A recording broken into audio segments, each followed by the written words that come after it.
Hello. While watching this new film that the Knowledgevault, Skyedog, put out, I think today, called Mayhem again. People getting naked, acting bizarre, maybe getting violent, acting bizarre. We're seeing it again.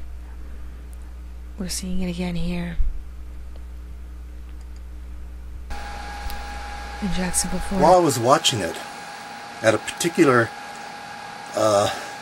moment, I looked over to my television set. I have this playing on it because I'm planning to do an analysis of this amazing film from 1915. And just for chance, I looked over and this showed up.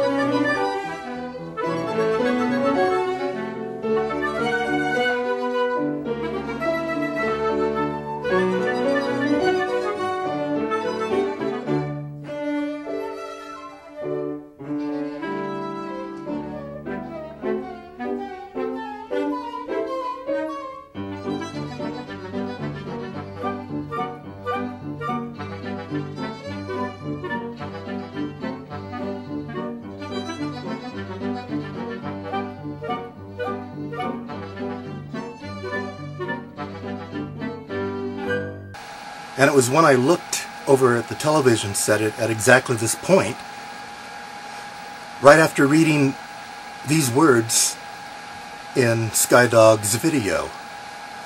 Now, the significance, well, maybe none to you, but September 23rd, that's my birthday. That's the date of which I was born, September 23rd. Duval, that's in her article right there. The other significant part is that I am a film fanatic. Now, the girl you're seeing in this particular shot, which I'm going to, further analyze in an upcoming video, but not here. Well, she is she's kind of like a shapeshifter vampire girl in secret societies who just sort of appears and disappears in various places as different people, characters.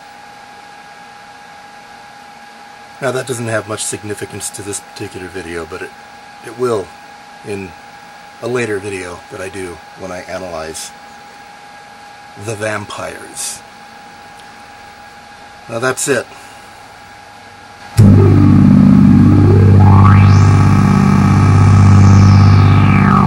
Accident? Coincidence? No, none of those. It is complete and utter meaningful. Frozen in stone by a magic spell for 1,000 years. The spell is broken, and we live again.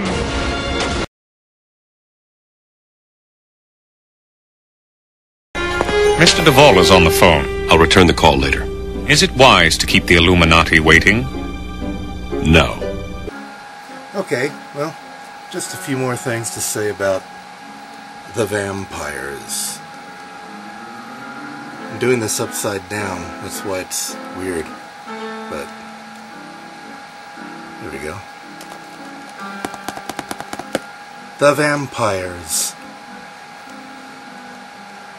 This basically, not officially, but basically this is the first vampire movie ever made. 1915. There were, I think, 2 or 3 little short films just prior to it. Way back, even probably 5 or 6 years before. But this is the major one. This is the first one. Now, in 1915, I believe it was when D.W. Griffith was making Birth of a Nation, which really is like, you know, masterfully classic in every sense of the word. The work of genius. I actually prefer Intolerance over Birth of a Nation. I think Intolerance is just an overall more interesting film for me personally. So this film here, The Vampires, it did not come up to the standard of what D.W. was doing. But it's we're talking about, this is like almost 7 hours long, monumental, and it's just one of those amazing movies. Should I turn it around, or should I just turn the image upside down? Doesn't really matter. Anyway, this is the Laserdisc set on this particular thing. These are Laserdiscs. Big old things.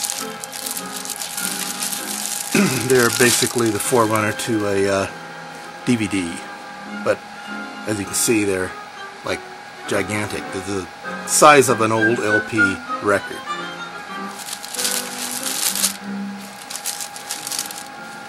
Now here's an interesting thing. The poster, the French poster for the film. Take a look at that. Now, let's let's just turn it around. And now, what do you see? Well, you see 666. That's what you see.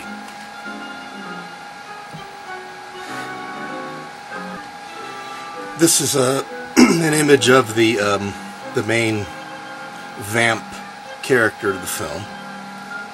Look at her, isn't she kind of interesting?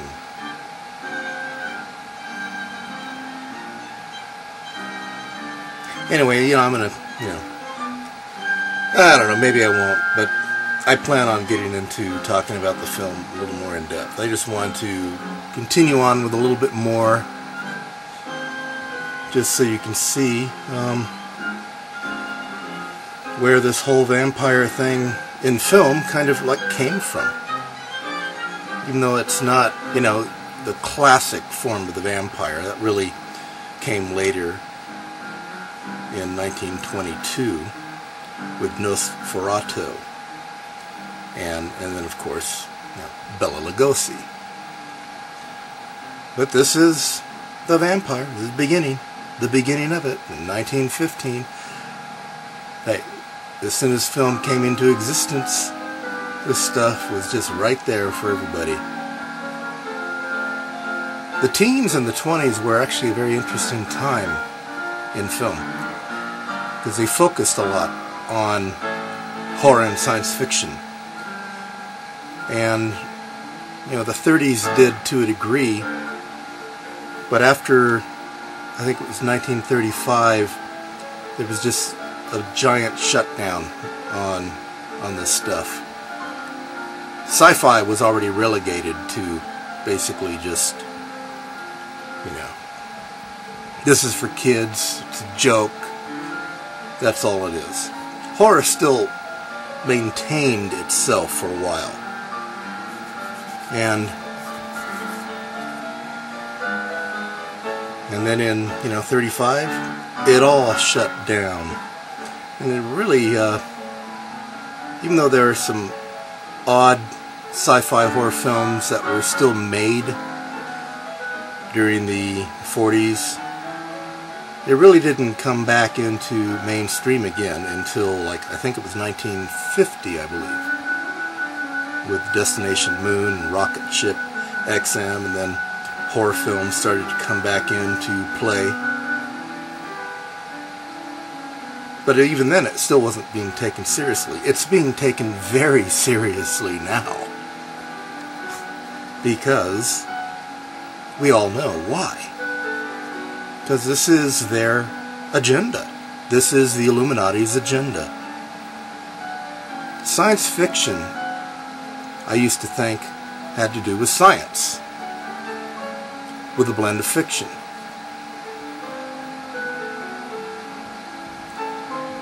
I now realize that science fiction is simply supernatural horror. Everything about it that I see now relates to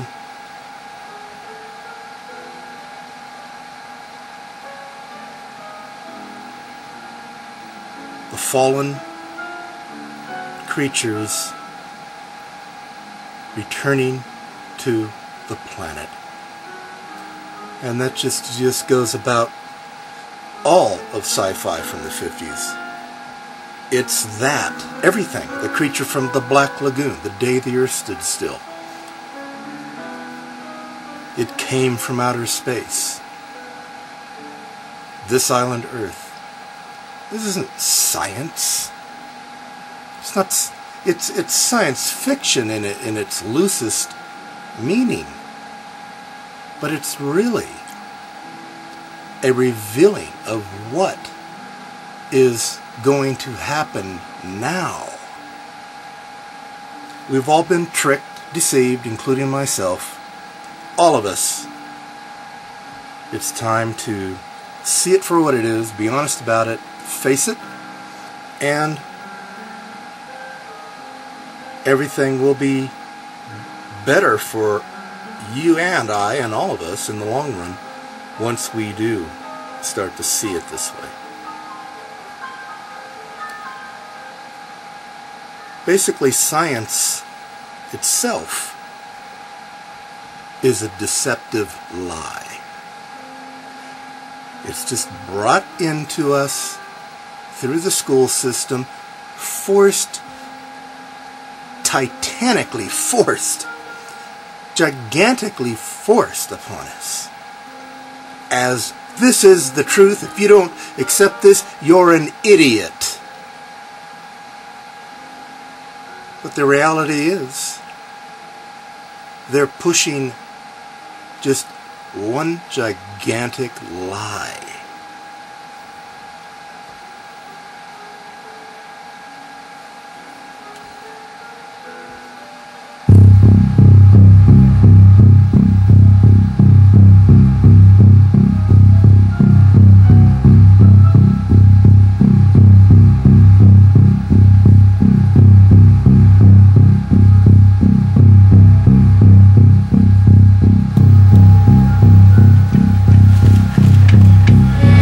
It's a lie.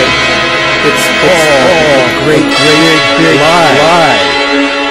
The deception is coming now. Evolution. Darwin. It's a lie. What's not taught is a lie. Everything basically no, unless it's of Jesus Christ. And from his word, if not a lie. The great deception for all those who reject the love of Jesus Christ. The time is now. They're telling you this. Darwin is a lie. Evolution is a lie. The left brain, right eye, Illuminati mindset is a lie. One living.